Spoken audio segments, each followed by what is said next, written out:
मंडळी, लोकसभेत डायरेक्ट भिडले आहेत महाविकास आघाडी विरुद्ध महायुती. विधानसभेत सुद्धा महाविकास विरुद्ध महायुती. पण नगरपालिका, जिल्हा परिषद आणि स्थानिक स्वराज्य संस्थांच्या निवडणुका तोंडावर आल्या आणि यामध्ये तक्क महायुती विरुद्ध महायुती असा सामना पाहायला मिळतोय. महायुतीच्या मित्रपक्षांमध्ये कुजबूज चाललेली दिसत आहे. कुठे एखाद्या नेत्यांच्या विरोधात फिल्डिंग लावली जात आहे, तर कुठे एखाद्या नेत्यांवर आरोप केले, तर कुठे धडाधड पक्षप्रवेश चालू आहेत. म्हणजे महायुतीमध्ये ओढाओढीचं गेम चालू असल्याचं दिसत आहे. ठाण्यामध्ये एकनाथ शिंदे अडचणीत, कारण आहेत भाजपचे गणेश नाईक. तसेच पुण्यात मुरलीधर मोहोळ अडचणीत, कारण आहेत शिंदेच्या शिवसेनेचे रवींद्र धंगेकर. हे चित्र सध्या आपल्याला पाहायला मिळतंय. म्हणजेच महायुतीमध्ये कुठे घुसाघुशी, कुठे दोस्तीत कुस्ती सुरू आहे. ती कशी सुरू आहे पाहूया या व्हिडिओच्या माध्यमातून. नमस्कार, मी सौरव. तुम्ही पाहताय लावरे व्हिडिओ. दोस्तीत कुस्तीचा पहिलं ठिकाण आहे ते म्हणजे ठाणे. हेच ते शिंदेचा बालेकिल्ला असलेले ठाणे. लोकसभेपासूनच भाजपने येथे फिल्डिंग लावणं चालू केलं आहे. पण लोकसभा असो वा विधानसभा, शिंदेंनी ढील दिलेली नाही. पण यावर भाजपने शिंदे यांचे जुने विरोधक असलेले गणेश नाईकांना मंत्रिपद दिलं आणि शेजारच्याच पालघरचंच पालकमंत्रीपद सुद्धा त्यांना दिलं. पण गणेश नाईकांनी थेट डावच आखला. ठाण्यात जनता दरबार घेऊन एकनाथ शिंदे यांचा मतदारसंघ असलेल्या कोपरी पाचपाकड्यामध्ये जनता दरबार घेतला. सर्वसामान्यांच्या अडचणी, न्याय आणि विकासाची बाजू मांडत नाईकांनी त्यांचं वर्चस्व निर्माण केलं. म्हणजे शिंदेच्या ठाण्यात नाईकांचं पारडं जड दिसतंय. एका बाजूला नाईक रस्त्यावर उतरले आणि शिंदेवर निशाणा साधत त्यांची फिल्डिंग जबरदस्त पक्की केली. त्यानंतर दुसरीकडे संजय केळकर यांनी आपली जीभ ऐन निवडणुकीच्या तोंडावर काढली. ठाण्यात भाजपचाच महापौर बसेल असा शिंदेंना टोला त्यांनी लगावला आणि शिंदे यांच्या ताकदीला खूप मोठं आव्हान दिलं.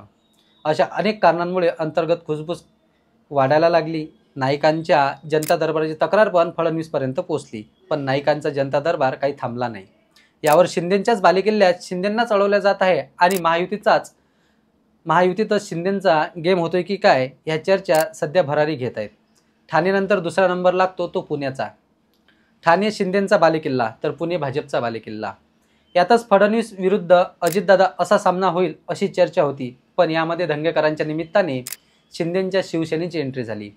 धंगेकर एक सर्वसामान्य कार्यकर्ता म्हणून ओळखला जातो. धंगेकर कसबा विधानसभेतून पराभूत झाले आणि भाजपनं धंगेकरांना पूर्ण लॉक करून टाकलं. पण धंगेकरांनी शिंदेचं धनुष्यबाण हाती घेतलं. पुण्यामध्ये शिंदे यांची ताकद नाममात्र होती. अशातच धंगेकरांनी जैन बोर्डाचं प्रकरण चांगलंच चर्चेत आणलं. यामध्ये धंगेकरांनी पुण्याचे खासदार आणि राज्यमंत्री मुरलीधर मोहोळ यांच्यावर आरोप केले. धंगेकरांनी मोहोळ यांचे फोटो, व्हिडिओ, अन्य कागदपत्र जैन बोर्डाची डील कॅन्सल झाली हे समजल्यानंतर यामध्ये मोहोळांनीच शब्द दिल्यानंतरची डील कॅन्सल झाली, अशामुळे सुद्धा अनेक आरोप त्यांच्यावर होताना दिसतात. यावर धंगेकरांच्या एकनाथ शिंदेकडे तक्रार झाल्याच्या बातम्या चर्चेत आल्या. पण हे सर्व लक्षात घेता मोहोळ यांचा गेम झाला हे निश्चित दिसते. आता या रणधुमाळीमध्ये तिसरे ठिकाण आहे फलटण. फलटणच्या उपजिल्हा रुग्णालयात मेडिकल ऑफिसर डॉक्टर संपदा मुंडे यांनी स्वतःला संपवण्याची घटना समोर आली. यामध्ये डॉक्टर मुंडे यांच्यावर फलटणच्या एका खासदाराचा दबाव आहे अशी चर्चा चांगलीच रंगते. यावर अजित पवारांच्या राष्ट्रवादीत असलेले रामराजे नाईक निंबाळकरांनी या प्रकरणात फलटणची खूप बदनामी झाली का झाली हे सगळ्यांना माहीत आहे. त्यांनी अप्रत्यक्षपणे भाजपचे माजी खासदार रणजितसिंह नाईक निंबाळकर यांच्यावर निशाणा साधला.